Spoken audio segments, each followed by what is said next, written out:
John Ryan from JohnRyanSports.com and Scott Kellen from SixCentSports.com previewing Week 10 in the NFL on the SBR TV NFL Experts Roundtable. John, the second game you wanted to talk about is another one of those games where you have a decent to good team on the road as a touchdown favorite against a horrible team. That's Baltimore at Seattle. They opened as a 7-point home underdog. Now they got bet down to 6.5, so someone like Seattle. The Ravens had their big Monday night win last week. We've seen this kind of situation a lot this year.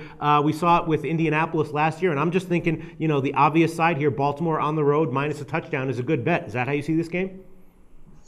No, actually, I guess I'm getting the notoriety now on the thread is taking those dirty dogs. Yeah. We had the Rams a couple weeks ago. They won outright.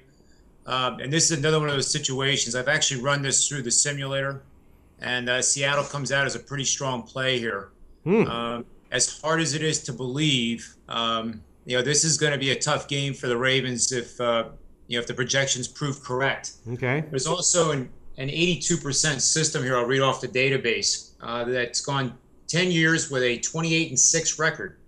You play on home teams after 3 or more consecutive losses and is by definition a terrible team with a winning percentage of 25% or less, playing a team with a winning record in the second half of the season.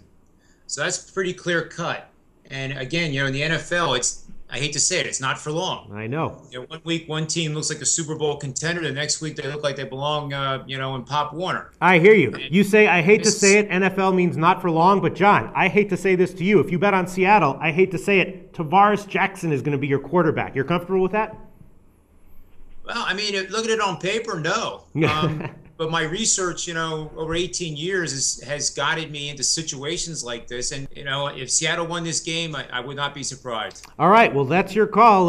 Scott Kellen, what do you think of this game? John Simulator likes Seattle. He likes the dirty dog here. I would like it if they were a dirty dog of maybe 14.5, but at 6.5? 14.5 would be nice. I make the number 8.5, so I guess there's some slight value there with Baltimore from that standpoint. But I don't know if I'd ever even lay the 6.5 with Baltimore. Baltimore's a tricky team, and they got blown out at Jacksonville on a Monday night. They got blown out at Tennessee. Flacco, I don't know what his completion percentage is now. I think it's probably somewhere around 52-53%, which is not very good. And obviously they came up with a big win last week. But even in the last week's game, they were dominated yards per rush, yards per pass, yards per play. They were really dominated in that game from a standpoint on the offensive and defensive line. So I just don't know what to think about Baltimore. Obviously, Seattle's not a great team, but they are a pretty good team at home. So I might lean their way just because they do seem to have a fairly strong playing field there. I was on them last week, maybe got a little bit lucky against Dallas, but they played okay there, and they were catching a large number, and they're catching a fairly decent number here. Not much of an opinion, but just because of the strong home field, even though there's some slight value to Baltimore, I'd probably lean towards Seattle, but it's a weak lean at best.